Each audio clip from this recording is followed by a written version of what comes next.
जिनकी शादी उनकी शादी ड्रामे की अगली किस्त में आप देखेंगे कि जिनकी सारी कोशिशें बेकार गईं, क्योंकि ये लोग फिर से इस हवेली में वापस आ चुके हैं और यहाँ से जाने का नाम नहीं ले रहे।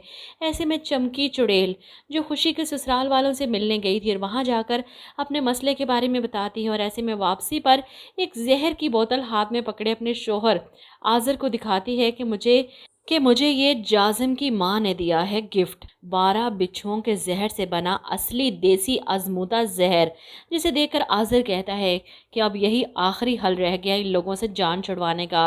लेकिन खुशी ऐसा नहीं होने देगी। चमकी ये जहर खाने में शामिल कर देती है ताकि ये सब खाकर मर जाएं, और जब खुशी को पता चलता है तो ये खाना ही ज़मीन पर उल्टा देती है। इसीलिए तो जब ज़ाहरा किचन में आती है खाना लगाने के लिए, तो खाने को ज़मीन पर गिरा देखकर इसकी चीखें निकल जाती हैं। और वहीं चमकी और आज़र को समझ नहीं आ रहा कि ये लोग हर बार कैसे बच रहे हैं। इन्हें अंदाज़ा ही नहीं कि इनकी अपनी बहन खुशी इन्हें बचा रही है। वहीं दूसरी तरफ आप देखेंगे कि नादिया की माँ अपनी बेटी की बताई हुई हवेली के बारे में सारी इन्फॉर्मेशन गूगल से निकाल लेती है, और फिर ये तफसील नादिया को बताती है।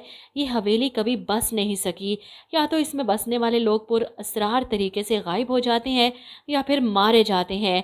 तुम ऐसा करो, अली को बुलाओ मिलने के लिए, इसे पता हो ये सब कि इनकी जान खतरे में है। नादिया अली को मिलने के लिए शहर बुलाती है कि खुद वहाँ उस हवेली में जाने का वो रिस्क नहीं ले सकती तावीज़ के बगैर। अली घर से गाड़ी लेकर निकलता है, इसे अंदाज़ा ही नहीं कि खुशी मुसलसल इसके साथ है।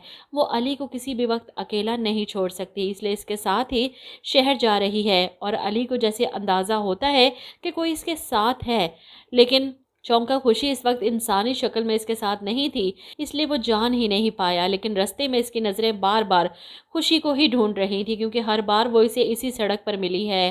खैर नादिया के पास पहुंचता है तो वो इससे सवाल करती है, एक सवाल पूछूं, बताओगे कि मैं तुम्हारी कैसी दोस्त हूँ, ग्रीन जोन वाली या रेड जोन वाली?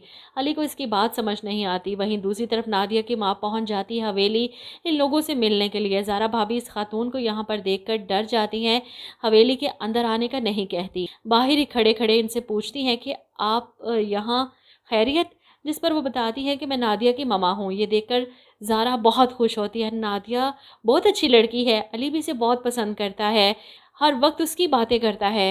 ये सुनकर नादिया की माँ हैरान होती है, तुम्हें पक्का यकीन है कि अली और नादिया एक दूसरे को पसंद करते हैं? ऐसे में ज़ारा भाभी कहती हैं, क्या पता हमारा ये ताल्लुक आगे चल कर रिश्तेदारी में बदल जाए।